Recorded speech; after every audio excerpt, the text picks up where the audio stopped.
आगे नहीं होंगे। उत्तर देखो तुम लोग। संजय के हाथ में गोली लगी थी। वो और अभिनव रात के अंधेरे में एक पतली सी गली में छुपे हुए थे। बेटा जल्दी बाहर आ जाओ। अभिनव मेरी बात सुन बेटा, तुम यहाँ से भाग जाओ वरना ये लोग तुझे भी मार डालेंगे। बाहर सड़क पर उनकी गाड़ी खड़ी थी और उसी गाड़ी के पास खड़ा था राणा। अभिनव बाहर आओ बेटा। समझ गए? जिसने संजय को गोली मारी थी। नहीं पापा, मैं आपको छोड़ के नहीं जाऊँ। जिद मत कर अभिनव। बेटा देख, मैं तो अपनी जिंदगी जी चुका हूँ। अब जो भी करना है तुम्हें करना है, सब कुछ तुम्हें संभालना है। और मेरी बात सुन, एक बार यहाँ से जाए उसके बाद दोबारा मुड़ के मत देखना, ठीक है? संजय ने कहा और अपनी उंगली में से एक सोने की अंगूठी निकालकर अभिनव को थमा दी। उस पर टी लिखा हुआ था। और एक बात हमेशा याद रखना, अपनी आखिरी सांस तक लड़ना है। समझ गया ना टाइगर? संजय ने अभिनव के माथे को चूमा। Run tiger, run! और अपनी बंदूक लेकर उन लोगों का सामना करने के लिए गली से बाहर निकल गए। संजय जैसे ही अपनी गाड़ी के पास पहुंचे तो राणा ने संजय पर बंदूक तान दी।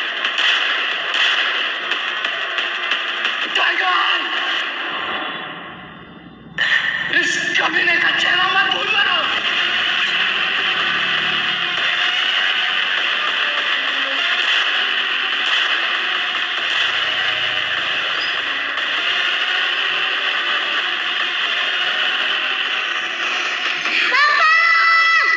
चिल्लाया और अचानक से उसकी नींद खुल गई।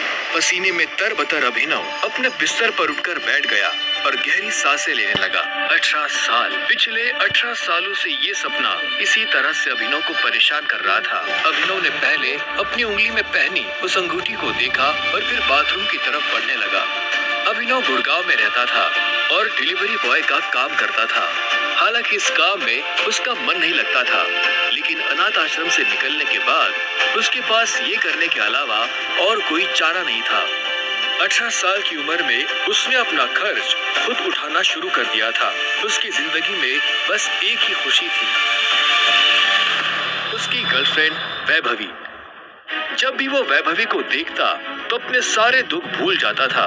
और आज तो वैभवी का जन्मदिन था, इसलिए अभिनव जल्द से जल्द उससे मिलना चाहता था।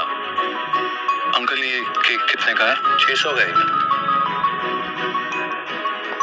और ये पेस्ट्री वो 60 का है, एक दे दीजिए। असल में अभिनव और वैभवी ने ये तय किया था कि वो पैसे जोड़कर अपने लिए किराए का एक बड़ा घर लेंगे, इसलिए वो पैसे वेस्ट नहीं करना चाहते थे। Thank you.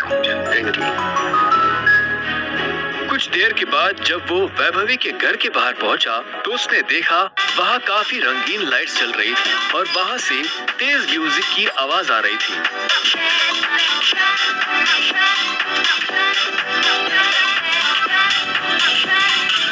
वैभवी, ये सब क्या है? ये कौन है वैभवी? देख नहीं रही है, डिलीवरी बॉय है। पर हम तो केक मंगवा चुके थे ना, फिर तूने पेस्ट्री क्यों मंगवाई? ओह, याद आया, ये तो वही डिलीवरी बॉय है ना जिसको तू डेट कर रही थी।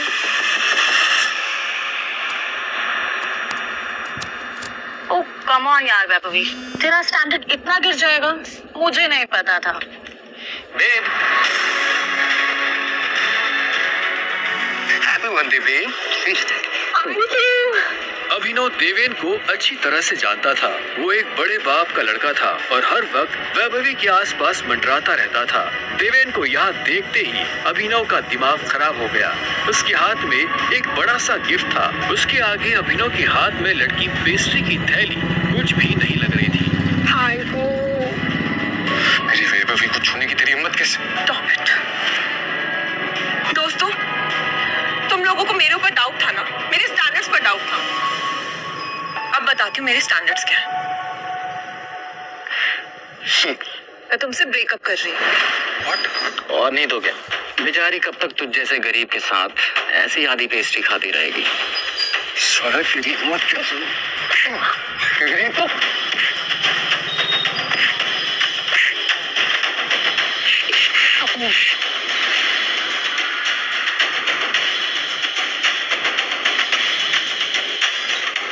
ये तुमने ठीक नहीं किया वैभवी।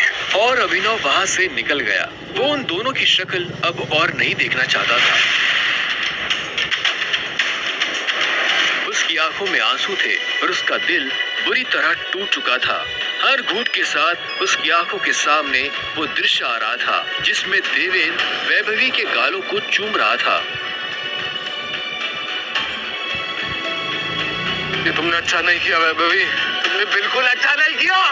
बहुत गलत किया तुमने मेरे साथ, बहुत गलत किया। अभिनव धोखे के नशे में डूबकर बेहोश हो चुका था, लेकिन उसके लिए ये रात यहाँ खत्म नहीं होने वाली थी। उधर जब अभिनव सड़क पर बेहोश हो गया था, तब इधर सनी सिंह अपनी गाड़ी में बैठा बेचैन हो रहा था। सनी सिंह की बहन अनन्या उसके गले का कांटा बन गई थी। सनी अपने दादा हरदेवपाल सिंह की नजर में आने के लिए और अनन्या को रास्ते से हटाने के लिए कुछ भी कर सकता था, और आज वो अपनी गाड़ी में अपने आदमियों के साथ निकल पड़ा था अपनी बहन को सबक सिखाने के लिए।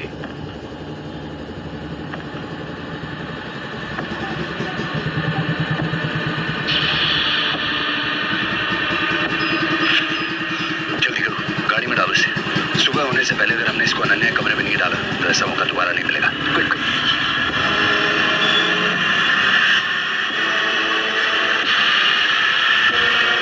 सनी के आदमी अभिनव को उठाकर सीधा रूम नंबर 409 में घुस गए। से कपड़े उतारो और बेड पे लेटाओ उसको। कपड़े उतारो उसको। उन्होंने अभिनव को बहुत आहिस्ते से उस बिस्तर पर लेटा दिया। वहां पहले से सनी की बहन अनन्या सोई हुई थी। सुबह जब अभिनव ने करवट बदली तो उसका हाथ एक नरम हाथ से टकरा गया। अभिनव की नींद टूटी और उसने देखा कि वो एक अनजान लड़की के बगल में लेटा हुआ था।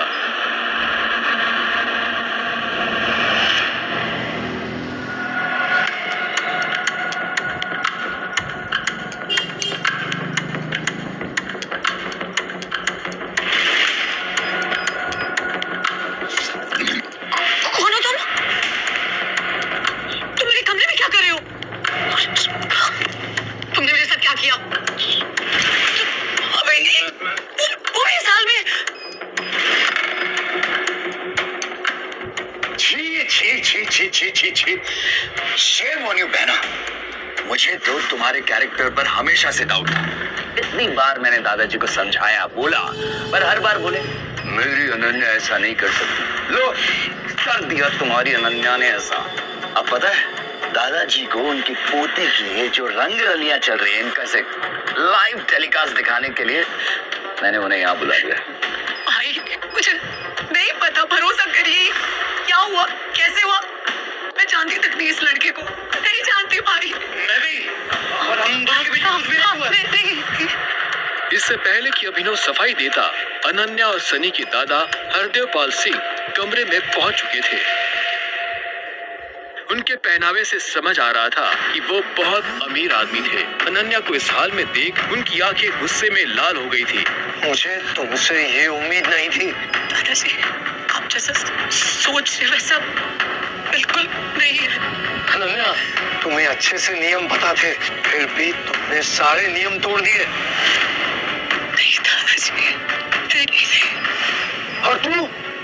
जब अभिनव की नजर हरदेव से मिली तो उसे लगा कि वो अपनी आंखों के सामने मौत देख रहा है। तूने मेरी पोती के साथ रात गुजारी है ना? आज से हमारे परिवार के कानून के हिसाब से तू सिंह परिवार का दामाद है। दोनों के बीच में लेकिन कुछ हुआ ही नहीं है। दादाजी, कुछ नहीं हुआ है। कुछ नहीं किया ना तुम दोनों ने, तो क्या ये सब?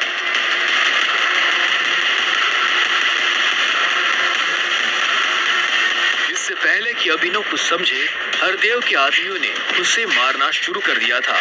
अभिनव हरदेव की उम्र का लिहाज कर रहा था, इसलिए उसने अपने आप को रोक लिया था। अनन्या, ये इसे हॉस्पिटल भेज देना ताकि शाम को अकरम की पार्टी में आने के लिए ठीक ठाक से तैयार हो जाए।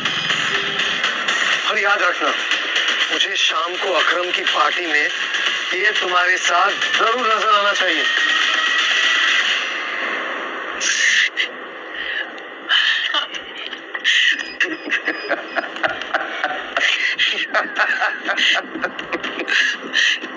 क्यों मेरी जिंदगी बर्बाद कर दी तुमने? क्यों? अभिनव के पास इस सवाल का कोई जवाब नहीं था। वहां जाकर अभिनव शाम को होने वाली पार्टी के लिए तैयार होने लगा। उसे हरदेव और उसके आदमियों का डर नहीं था। वो जानता था कि अनन्या पहले से काफी मुश्किल में थी और वो अपनी वजह से उसकी मुश्किलें और नहीं बढ़ाना चाहता था। अभिनव के पास ले देकर सिर्फ एक ब्लेजर था, वो भी उसके पापा का। वो जगह जगह से फटा और उधड़ा हुआ था, लेकिन जब अभिनव ने उसे पहना तो उसकी खूबसूरती ने ब्लेजर की सारी कमियां ढक दी। अभिनव का अंदाजा सही था, अनन्या का घर काफी बड़ा था। वो एक अमीर परिवार की लड़की थी। जितना अभिनव महीने का कमाता था उतने की अनन्या ने सैंडल्स पहनी हुई थी।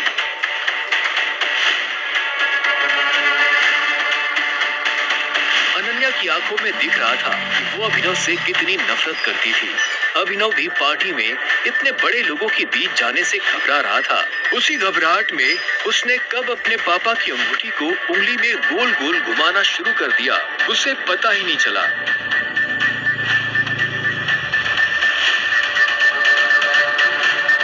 इस अंगूठी को उतार दो प्लीज, बहुत गंदी लग। सॉरी पर ये अंगूठी मेरा सब कुछ है।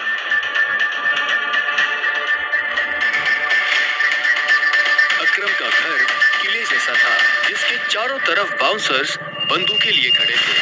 जैसे ही अनन्या और अभिनव अंदर आए तो इतने में उसकी नजर देवेन से टकरा गई।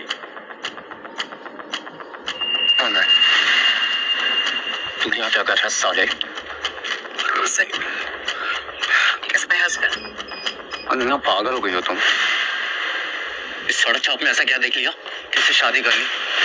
जुबान संभाल के बात कर, नहीं तो क्या कर लेगा तू? बोल ना, क्या कर लेगा? देवेन भी तैश में आ गया। अभिनव उसके ऊपर हाथ उठाने ही वाला था। इतने में उन दोनों का झगड़ा देख पार्टी का ऑर्गेनाइजर अकरम वहां पहुंच चुका था। क्या हो रहा है यहाँ?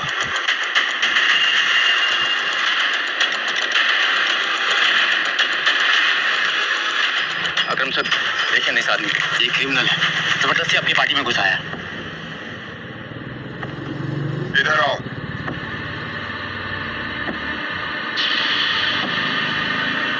कौन हो तुम और यहाँ कैसे आए? एक्चुअली ये मेरे पति है। अकरम को अनन्या की बात पर विश्वास नहीं हुआ। तुम इस पार्टी में इनवाइटेड नहीं हो। इससे पहले कि मैं पुलिस को बुलाऊं, चले जाओ यहाँ से। Thank you Akram sir. Ananya, तुम भी इससे दूर हो, साला गरीब कहीं का। रुको। अकरम भागते हुए अभिनव के पास गया और उसकी अंगूठी को देखने लगा। मुझे तुमसे कुछ जरूरी बात करनी है, अकेले में। अच्छा, चलो। अकरम ने कहा और अभिनव का हाथ पकड़कर उसे अपने साथ अंदर ले जाने लगा। अनन्या, देवेन, सनी और पार्टी में मौजूद बाकी लोग ये देख हैरान हो गए थे। कुछ देर बाद जब वो अकरम के कमरे में पहुंच गए तो अकरम ने दरवाजा बंद किया और अभिनव के पास आकर बोला, मैं तुम्हारी ये अंगूठी देखना चाहता हूँ। क्यों? करो बात, मैं ऐसे मांगने वाला नहीं हूँ, बस मुझे इसमें कुछ देखना है, प्लीज।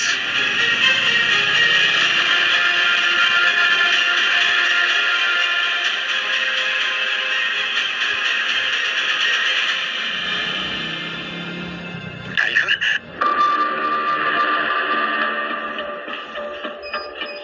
टाइगर? अभिनव ने अकरम के मुंह से ये शब्द सुना तो वो हैरान हो गया। उसे अचानक से अपने पिता के वो आखिरी शब्द याद आ गए जो उन्होंने अभिनव से विदा लेते हुए कह दिए थे।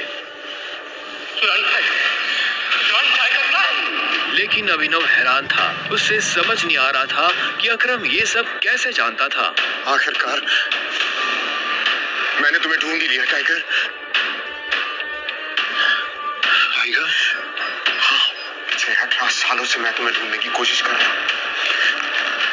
तुम हमारे टाइगर हो, हमारी हजारों करोड़ों की एम्पायर के वारिस, जिसे हम 3 दोस्तों ने मिलकर शुरू किया था। मैं, तुम्हारे पापा संजय गढ़वाल और राणा अग्निहोत्री। वो देखो। इतना कहते ही अकरम ने दीवार पर टंगी एक तस्वीर की तरफ इशारा कर दिया, जिसमें संजय, अकरम और राणा तीनों मौजूद थे। राणा को देख अभिनव को झटका लगा। उसकी आंखों के सामने वो सपना फिर से हरा हो गया, जो वो हर सुबह देखकर उठता था। उस रात अभिनव के पिता को जिस आदमी ने गोली मारी थी वो राणा था। दोस्त होने के बावजूद राणा ने अभिनव के पिता के साथ गद्दारी की थी। अभिनव की आंखें चिंगारी सी लाल हो गई। क्या हुआ? तुम इतना गुस्से में क्यों? मैं ठीक हूँ। आप मुझसे कुछ कहना चाहते थे? हाँ, तो मैं तुम्हें हमारी कंपनी द माफिया किंग के बारे में कुछ बताने वाला था, जिसे हम 3 दोस्तों ने मिलकर खड़ा किया था। द माफिया किंग, जिसके नाम से पॉलिटिशियन, सेलिब्रिटीज, इस देश का सबसे बड़ा आदमी भी कांपता था। लेकिन तुम्हारे पापा के जाने के बाद सब कुछ बिखर गया, और इस दौरान हमारे कई दुश्मन खड़े हो गए, जिसमें सबसे बड़ा दुश्मन है इकबाल शेखावत। वो तुम्हें कई सालों से ढूंढने की कोशिश कर रहा है, ताकि तुम्हें मारकर वो हमारा नामो निशान खत्म कर देना चाहता है। फिलहाल द माफिया किंग का सारा काम राणा का बेटा मोंटी संभालता है। अब तुम आ गए हो तो इस कंपनी की भाग दौड़ तुम संभालोगे। अपने पापा के काम को अब तुम्हें आगे बढ़ाना होगा टाइगर। ये सुनते ही अभिनव के कान खड़े हो गए थे। कल तक उसकी जेब में 100 रुपए भी नहीं थे, और आज अचानक वो हजारों करोड़ की कंपनी का मालिक हो गया था। अब आगे क्या होने वाला था? अभिनव अपने पिता की मौत का बदला ले पाएगा?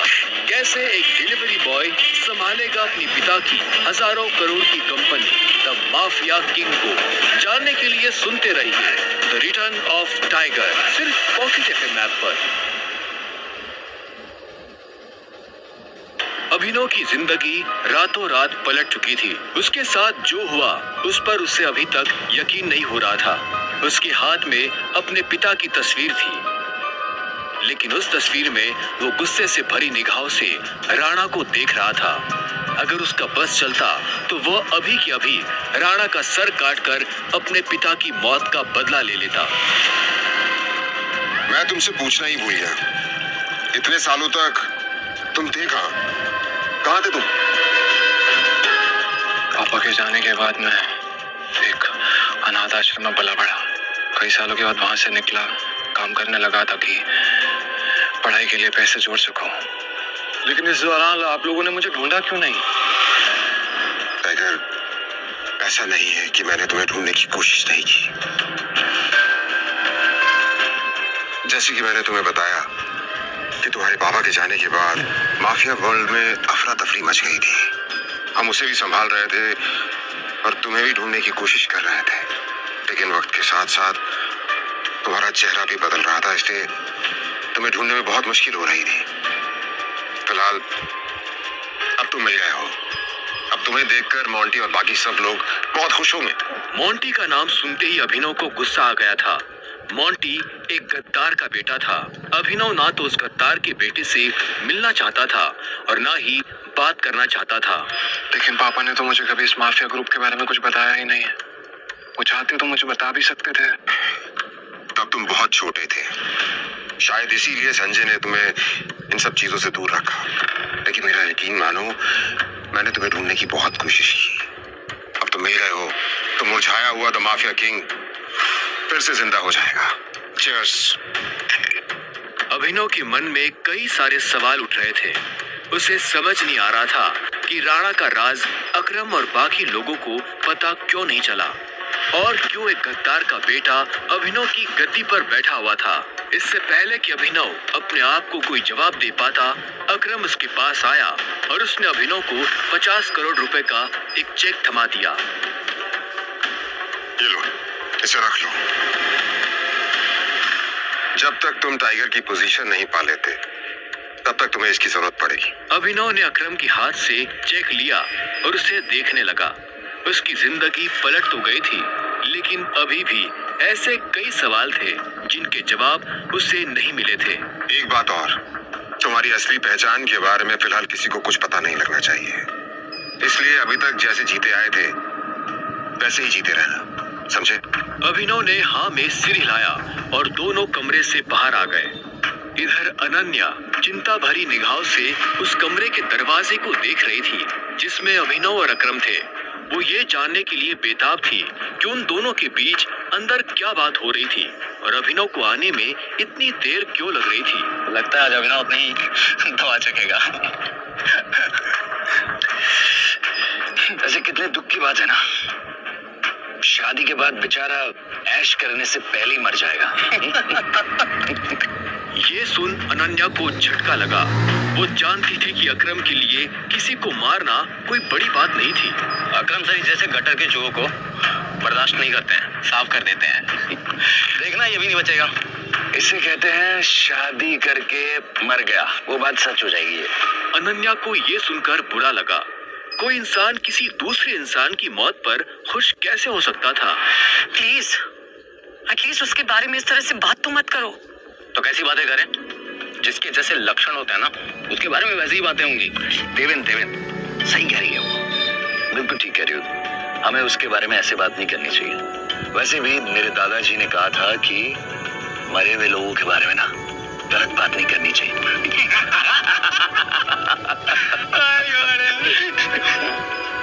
इससे पहले कि अनन्या कुछ कहती, अकरम अभिनव को लेकर बाहर आ रहा था।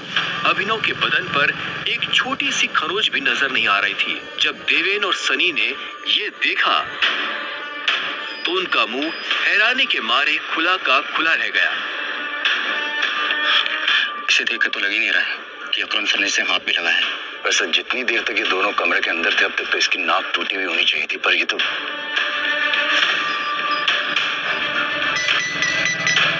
लेडीज एंड जेंटलमैन, मैं आप सबको किसी से मिलवाना चाहता हूं। ये अभिनव, मेरे सबसे पुराने ड्राइवर का बेटा, मेरी ये बहुत अजीज है। ये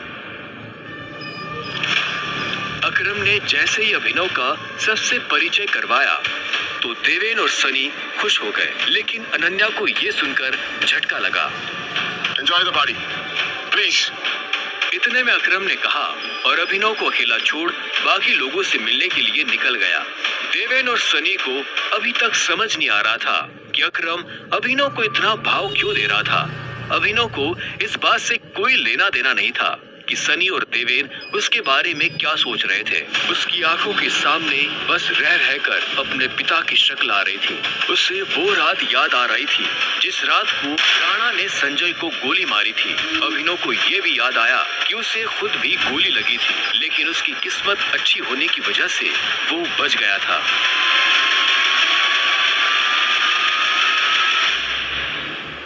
मुझे नहीं लगा था कि तुम अपने पैरों पर बाहर भी आ पाओगे। अच्छा, तुम्हें मेरी इतनी चिंता हो रही थी? ओ प्लीज, मुझे चिंता नहीं हो रही थी, बस तुम्हें तो अपनी चिंता होनी चाहिए ना। अगर जिंदा रहना चाहती हो तो थोड़ा बचकर रहो।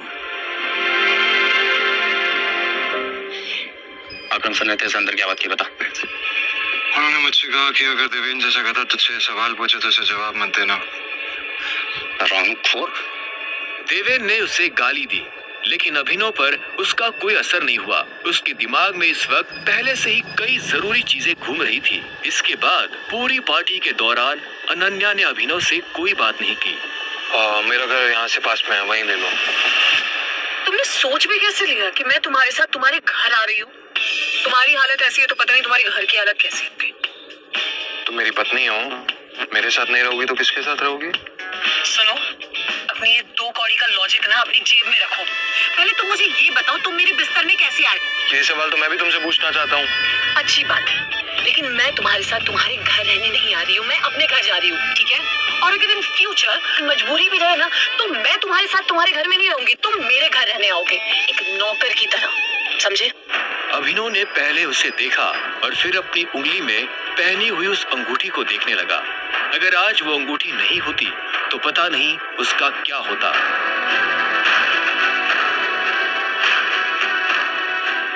अगली सुबह जब अभिनव का अलार्म बजा तब वो फिर से वही सपना देख रहा था। अलार्म की आवाज सुन वो झटके से उठा और अपने बिस्तर पर बैठ गया। उसने उठते ही मन ही मन सबसे पहले अकरम को धन्यवाद दिया, जिसने उसके पिता की कंपनी को इतने सालों बाद भी जिंदा रखा, लेकिन साथ ही उसे अपने पिता को खोने का मलाल भी था। इसी ख्याल के साथ अभिनव बिस्तर से उठा और अपने काम पर जाने के लिए तैयार होने लगा। अकरम के हिसाब से उसकी डिलीवरी बॉय की जॉब उससे अपनी पहचान छुपाने में काफी मदद कर सकती थी। अभिनव ने अपनी जेब में अकरम का दिया हुआ चेक डाला और घर से निकल गया। 1 घंटे बाद जब वो अपनी बाइक से ऑफिस आया और कॉरिडोर में चलने लगा तो उसे पीछे से आवाज आई, ए डिलीवरी बॉय। यह आवाज उसके साथ काम करने वाले हरीश की थी। उसे ऑफिस में अपना काम करने की नहीं, अभिनव को चिढ़ाने की तनख्वाह मिलती थी। क्या हुआ, कुछ काम है? मुझे देर हो रही है। हाँ, अबे तुझे किसी मीटिंग में जाना है, बॉस तुझे बुला रहा है। और भाई कल तू कहाँ चला गया था बिना बताए? अपने बाप की बारात में गया था क्या? ये सुन अभिनव की नसें गुस्से में फटने को आई थी। वो चाहता तो अभी हरीश के सारे दांत एक मुक्के में अलग कर सकता था, लेकिन उसने अपने आप को शांत किया और उसकी बात का जवाब दिए बिना अपने बॉस के कैबिन की तरफ बढ़ने लगा। Good morning sir. ऐसा क्या है गुड इस मॉर्निंग में? अभिनव के पास इस सवाल का कोई जवाब नहीं था। ऐसे में उसके बॉस ने आगे कहा, कल तुम बिना बताए चले कैसे गए? अभिनव के पास इस बात का भी कोई जवाब नहीं था। वो चाहता तो अपने बॉस को कोई बहाना बनाकर टाल सकता था, लेकिन अभिनव झूठ नहीं बोलना चाहता था। कल इतनी सारी डिलीवरी थी, तुम्हारी वजह से हमारा कितना नुकसान हुआ तुम्हें पता है? पर सर मुझे महीने में कैजुअल लीव तो मिलती है, तो काम तो तुमसे होता नहीं है, बस बहस करने चले आते हो। ये कंपनी तुम्हारे बाप की है। ये सुनते ही अभिनव का पारा गर्म हो गया था। उसने गुस्से में अपनी मुट्ठी भींच ली और घूरते हुए अपने बॉस को देखने लगा। घूर क्या रहा है? अपना सामान बांध और निकल यहाँ से। You are fired! अभिनव को ये सुनकर झटका नहीं लगा। असल में वो जानता था कि उसके साथ ऐसा कुछ बहुत जल्दी हो सकता था। उसका बॉस और देवेन एक दूसरे को बहुत अच्छी तरह से जानते थे। कल पार्टी में अभिनव ने देवेन को जिस तरह से जवाब दिया, उन्होंने मुझसे कहा कि अगर देवेन जैसे कहता तुझसे सवाल पूछे तो उसे जवाब मत देना। उससे उसे समझ आ गया था कि आज नहीं तो कल ये होकर रहेगा। ठीक है, कोई बात नहीं, मैं चला जाता हूँ। जो मैंने पूरा महीना काम किया है उसकी सैलरी दे दीजिए। सैलरी? तेरी वजह से हमारा जो नुकसान हुआ उसकी भरपाई अगर मैं तेरी सैलरी से भी करूँ ना, तो भी तुम्हें अपनी जेब से 10,000 रुपए देने पड़ेंगे। शुक्र मना कि वो मैं तुझसे नहीं मांग रहा, इसलिए चुपचाप निकल यहाँ से। क्या बोल रहे हो सर आप? क्या मेरे एक दिन आने में आपका 25,000 का नुकसान हो गया? मैं तब तक यहाँ से नहीं जाऊंगा जब तक मुझे मेरी सैलरी नहीं मिल जाएगी। सैलरी दीजिए। सैलरी? रुक, अभी देता हूँ तुझे तेरी सैलरी। उसके बॉस ने कहा और टेबल पर रखी घंटी बजा दी। अगले ही पल कमरे का दरवाजा खुला और 4 बाउंसर अंदर घुस आए। उठाकर बाहर पटको साले को।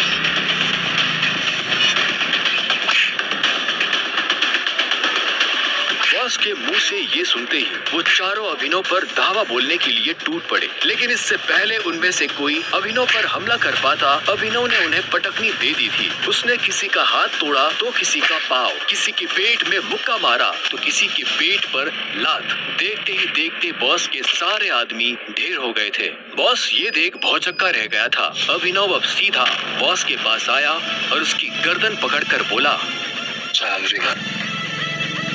बॉस ने घबराहट में अपने ड्रॉअर से कैश निकाला और कांपते हाथों से अभिनव को थमा दिया। अभिनव ने कैश देखा और बॉस की गर्दन छोड़ वहां से बाहर निकलने लगा। इससे पहले कि वो बाहर आता, उसने बॉस की आंखों में देखा और बोला, और एक बात याद रखना, अगर आज के बाद किसी के बाप पे गया ना तो गर्दन तेरी होगी, पंजा मेरा। ये सुन बॉस के होश उड़ गए थे। उसे पता था कि अभिनव एक गुस्सेल आदमी है, लेकिन उसने कभी उसका गुस्सा देखा नहीं था। इधर अभिनव भी जब ऑफिस से बाहर आया तो उसे एक अनजान नंबर से फोन आया। अभिनव ने फोन उठाया। हेलो, कौन? टाइगर, अकरम। हाँ कहिए। मुझे तुम्हें किसी से मिलवाना है। वो भी हमारे माफिया वर्ल्ड का एक बहुत बड़ा नाम है और साथ ही साथ तुम्हारे पापा और मेरा जिगरी यार भी, बलराज। मैं चाहता हूँ कि बलराज को पता चल जाए कि हमारा टाइगर वापस लौट आया है, इसलिए शाम को साथ में डिनर करेंगे होटल सफायर में। एड्रेस तुम्हें भेज रहा हूँ, ठीक है? सी या, बाय। अकरम के मुंह से बलराज का नाम सुनते ही अभिनव के बदन में झुरझुरी सी दौड़ गई थी। उसने बलराज का नाम पहले भी सुना था। इस शहर में बलराज का नाम बच्चा बच्चा जानता था और हर बड़ा आदमी उसके नाम से थर थर कांपता था। ऐसे में अभिनव को भी उससे मिलने में घबराहट हो रही थी। जिस बलराज से वो घबरा रहा था, असल में वो उसी का बॉस होने वाला था। पर क्या वो बलराज का बॉस बन पाएगा? क्या वो अपने पिता के दोस्त को अपना दोस्त बना पाएगा? जानने के लिए सुनते रहिए द रिटर्न ऑफ टाइगर।